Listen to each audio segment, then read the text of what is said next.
Our next speaker is Dr. Bruce Ballon, Associate Professor of Psychiatry and Public Health at the University of Toronto. He is trained as an addiction psychiatrist and also as a child and youth psychiatrist. He's the head of advanced clinical and educational services for problem gambling, gaming, and internet addiction at CAMH. Also works part-time at Mount Sinai Hospital. As a highly sought-after speaker, some of you may have seen him on the agenda last week with Steve Haken. And we're delighted to have Bruce speak to us about process addictions. We've heard about substances, and now we're going to hear about process addictions. Bruce is a creative guy. He's developed a number of games, apps, and ways to illustrate the way in which process addictions can be so powerful and destructive. Bruce, thank you so much. Well, thank you very much for having me. I'm greatly honored to be part of this gathering. I think it's extremely important to battle stigma every chance we get. Now, I have a question for you, how you'd like me to do my 15 minutes. I actually made a whole bunch of points that I recorded on my cell phone that I can play right here. Or I can actually give it to you live. Or I can give it to you with a little bit of interactivity where we could actually maybe interact a bit. And I'm going to let you have a vote on that. Who wants to hear a recording? Please raise your hand. Not too many want that. Okay. Just me talking at you. Safe in your communities? Okay, a couple. The ones who are sitting in the back, of course. How about those who like to have it a little more interactive? Sorry for those who raised their hands and didn't want it that interactive. I have to go with the majority. You asked for it. But this interesting first point is, why on earth do you want interactivity for? Go ahead, call it out. It's not rhetorical. Sure. People who are visual and want to actually see the process in their heads, it can be a lot more helpful. So it's like more engagement with processes and things and so on, sure. Anyone worried you might get bored if I just keep throwing facts at you and all that sort of stuff and all the rest? For those who are worried about the interactivity, I'm not going to pick on you. I'm not going to force anyone to do anything. The first point just from this is, I'm going to focus more on technological process issues because it links to everything else anyways, and that seems to be most prominent. In 15 minutes, it's hard to cover all behavioral addictions, except to say it's very similar to Jan's description. Same pathway, same everything. There's a misnomer that's all about the substances, but it's not. It's the person interacting with the substance and the behavior. The reason why you probably like interactivity is most human beings like novelty, and the more senses you engage in something, the more you get into it. And that can also be highly addictive. So, I have a question for you first then. If I told you most people do not use mostly alcohol till age 21, people under 21 mostly use cannabis, why would that be? Easier to get. Exactly. Thank you very much. Easy to get. Now, what's even more accessible to even younger people that's almost everywhere and is totally unregulated? Cell phone. Yeah, technology, screens is everywhere. Access is a huge issue, and those who are vulnerable, who have potential to get into trouble with technology use, screen use, we're not doing much unless we make this a public health issue. And the thing is, it is the 21st century. It's not going away. We have technology. Who here doesn't have a cell phone or some sort of technological thing on them right now? 1, 2 people. All right. Well, you have something. All right. Okay. But most of you do. It's just the way it is. So again, when we deal with these sorts of problems, it's more about having a healthy relationship with the behavior. It's not about saying be totally absent off of everything, because how are you going to survive? You might be absent from certain focused behaviors like do not play Candy Crush anymore or various other things. But how do we help people develop these healthy behaviors with technology? It's like eating. People can get eating disorders, but you can't tell them to stop eating because that would cause trouble too.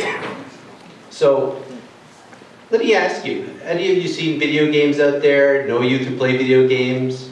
Maybe they're playing Grand Theft Auto and all that. What sort of activities are they actually doing in those games? Have you seen what they're doing? What are they doing?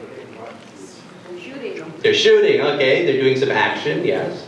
Yes? Acting reckless. Yeah, acting reckless? Yeah, well, not like literally, but through... Are you sure? Not literally. What if I told you... Process. Well, here's the thing. Can you shop in these games? You can't. Yes, you can. And can you spend thousands of dollars in a weekend on these games? Yes, you can. Can you accidentally start doing interactivity and end up in pornography sites from these games? Yes, you can. Can you do all sorts of interesting things? These games are not just games, as we're going to talk about, they're like simulations that are online, linking people to all sorts of things. One of the reasons I find the term internet addiction annoying to me is, what does the internet mean? Are you gambling?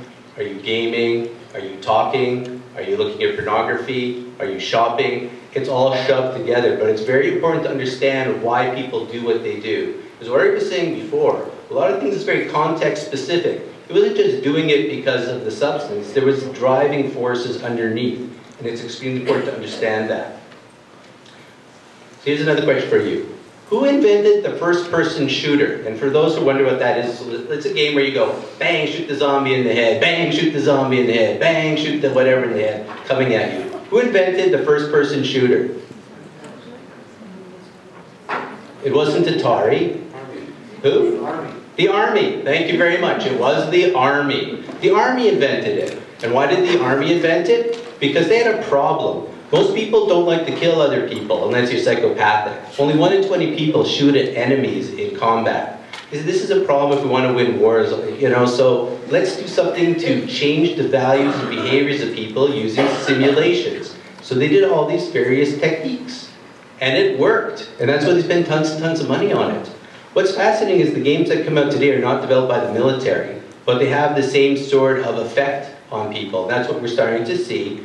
It might not be like you play Grand Theft Auto and go out and shoot somebody, but you start having subtle changes in like misogyny, racism, and a whole bunch of other things that are embedded in the game. So as you get your eye-hand coordination, you're also learning how to do all sorts of horrible things too, because it's considered entertainment. I don't know if you, so if you're looking at all this stuff, it's very fascinating. So this is an apocryphal number, but what do most people would say 80% of the net is made out of? Virtually, not the computers. What's the content, 80% of the net? Pornography. What's that? Pornography.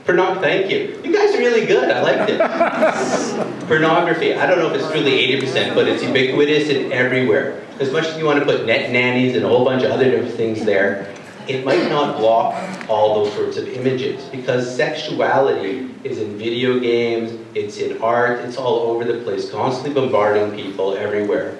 In fact, you're surrounded by a whole cyber world constantly interacting with your physical world, with physical images, becoming virtual, and so on. For example, let me ask you this. If I wanted to look up some images, and if I had an imaginary PowerPoint slide, and I went on the computer, what would I do to go search for those images? Google. Sorry, what do I do? Google. Thank you. So you didn't say internet search, you said I would Google it. You do realize you're using a brand name as a verb.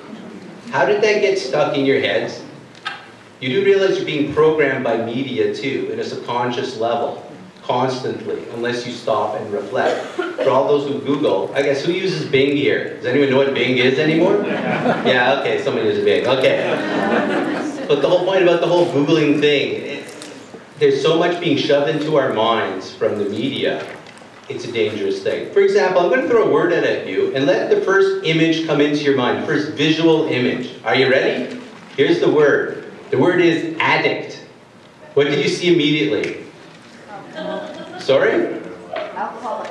So alcoholic. But what do they look like? Where are they? What are they doing? What do people see? This person. Homeless, poor, disheveled, alleyway. Anyone see a needle? Crack? Okay, where'd that image come from? Hopefully by the end of this, you're going to see addictions is all strata everywhere. People can be in business suits smoking cannabis. People can have all sorts of different issues. As Ori was saying, he could look totally normal and yet be totally suffering with addiction issues.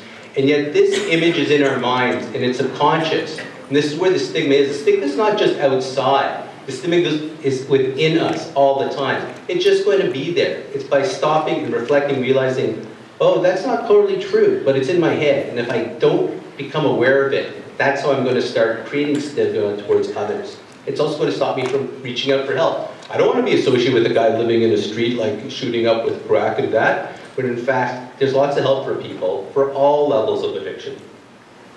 Now, here's another question. With all these images, you're getting information tsunami constantly, bombarded constantly, all these things. How many of you multitask constantly? You know, looking at, okay, a few. Who never multitasks? One person, very cool. Question. Who here thinks it's extremely important to learn the art of multitasking to survive in the 21st century, that it's an essential skill? A few. Well, let me just tell you, multitasking is really bad for you, extremely horrible for you. And in fact, multitasking is a falsehood. It just means how quickly can you change your attention points back and forth before you start making errors and creating more and more problems. And in fact, again, the research is slowly developing about all this overstimulation. What's it affecting to young people's minds? Is it creating forms of ADHD? Getting into withdrawal from not being stimulated? How many of you have kids who say, I'm bored now because I put my phone down for 1 second. What do I do? What do I do? I mean, so this is not good. In fact, the art should be learning about how to do one thing and focusing on it one time at a moment. I don't know how many of you are also looking at your cell phone while I'm talking here and there or during other talks, but you can't be in two places at once, really. You can pretend you are, but you can't. Now, you might also ask, when is this a problem, all this internet use? Anyone interested? Well, when it's a problem, don't throw a stone at me. But that's basically it. It actually has to have a functional impact. As Jan was talking about all the different harms and hazards and more specific, I just kind of make it simple for you. If the behaviors are starting to affect you physically, mentally, socially, occupationally, academically, this behavior is interfering in some negative way or onto someone else, it's worthwhile calling it a problem. I don't necessarily call it an addiction yet. You have to meet certain criteria, but if any problem starts to develop, it's worthwhile probably investigating and getting help for it. Don't let the word addiction suddenly stop blocking you. It's like, wow.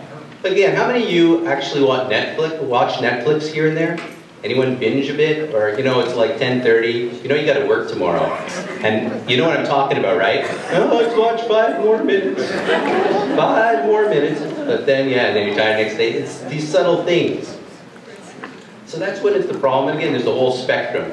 And what Jan was talking about applies to this as well. So let me ask you what's more addicting. Online chatting, World of Warcraft, or eBay auctioning? What is more addicting? Online chatting. Online chatting. Why do you say that? Because you constantly have to get your last word out. You have to get your last word out, okay.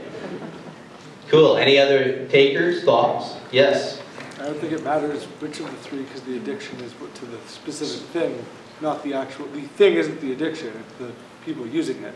Well, there you go, yes. So it could be, it's all contextual. And in fact, people playing these video games sometimes use it for social media. Say, I can't go talk about my emotions, but if I kill a dragon with my buddies, then I can talk about my problems with girls. But first, I've got to kill the dragon. You know, and I've seen people get, like, relationships develop, married, and so on. But in fact, you think about this whole thing online, too, which I think you might have been alluding to, is FOMO, fear of missing out. The virtual world is 365, or 366 days a year on leap years, you know. They don't go to sleep. They're constantly on, and every time you're not there, people are doing things. And so chatting. People are always chatting. What are they talking about? What are they doing? It's a draw. The games, how they're designed is very interesting too. So I'll ask you this. Who do you think designs most of these games? Addicts? Well, they do get people, people who actually get involved with these things. It's a very fascinating thing. But it's psychologists and so on. The same psychologists and people who develop gambling games, because they're designed to make you engage and get trapped into it if you can, because they want to make money. For example, I'll give you an example. So I had a youth who was saying, I want to get the soul-eating power. I buy these magic stones. 1 in 10,000 chance every time I buy one. No, 1 in 1,000 is actually pretty good odds. Yeah, that I'll get it. $7 a pop. So I kept buying about 1,000 of them in a row. In fact, I blew $7,000 on the weekend, really, and I didn't get it. But every time, you know, they gave me a little increase of my armor points and all that, so I was winning a little bit. But I blew $7,000 on this game. What casino casino game am I talking about if you walked into a casino and did the same thing? It's a slot machine. In fact, a lot of the games have all been designed with in-app purchase and so on to replicate gambling dynamics. With the whole concept there. It's totally unregulated because you're not putting money in and getting money out. You're getting money in and you're creating some virtual value through characters and various other things. You can sell it on eBay for lots of money later, but because of that, a lot of people are being exposed to gambling activities early on with no defense to it. Now, you might ask, who is vulnerable to this? Like as Jan's saying too, addictions in general, we're all vulnerable. It all depends on context.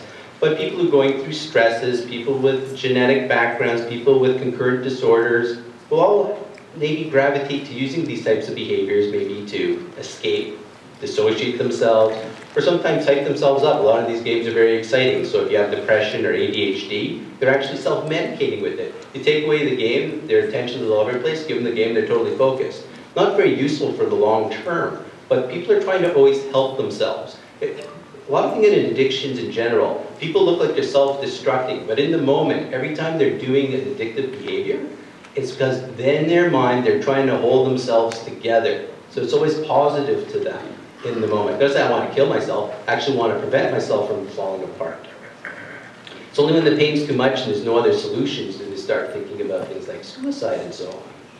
Now, let me ask you this too, just to kind of shift gears. Who here, when you bring, anyone have PlayStations, video games, all that sort of stuff? A friend has one, right? Yeah, none of you want to admit it. Well, if you do, before you bring it in, did you have a plan set out before you brought it in? Such as saying, what's the access we're going to have? What content's allowed? What's the time we're going to allow it? What's my role as a parent or a responsible adult to supervise that? These are things we start talking about, real basic structures. How many people actually have virtual hours for themselves set? Do people who know what virtual office hours and virtual, like, boundaries in general are? Well, you should set them for yourself. Do you actually have boundaries for yourself in the physical world? Yeah, well, the virtual world is real. That's what we call it virtual reality. It might seem not real, but if you're checking your emails at 3 in the morning from work, why?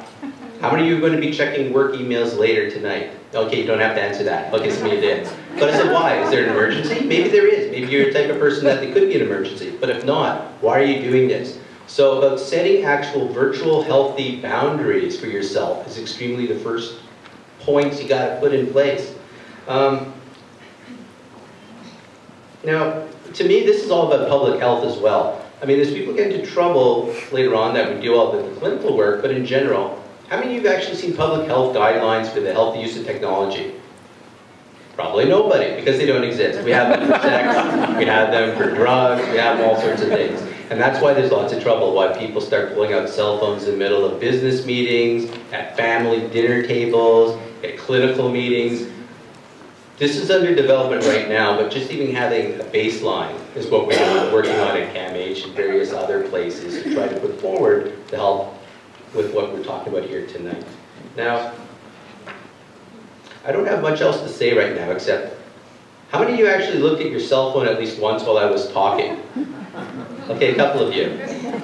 Thank you for being so honest. I really like that. That's very cool. And again, there's nothing right or wrong with it. It all gets back to understanding why are you doing what you're doing.